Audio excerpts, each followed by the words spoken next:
तव नामस्मरणं मम जीवनं तव नामश्रवणं परमानन्दं तव रूपग्रहणं भवाहरणं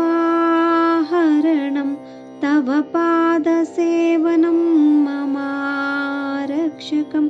तव नामस्मरणं मम जीवनं तव नामश्रवणं परमानन्दं तव रूपग्रहणं भवाहरणं तव पादसेवनं ममारक्षकं ब्रह्मानन्दं स्वामिनामं नेत्रानन्दं स्वामिरूपं नित्यानन्दं स्वामिगीतं हृदयानन्दं स्वामिबोधम् आत्मानन्दं स्वामिध्यानम् आनन्दं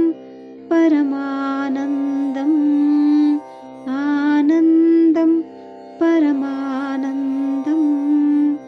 आनन्दं परमानन्दम्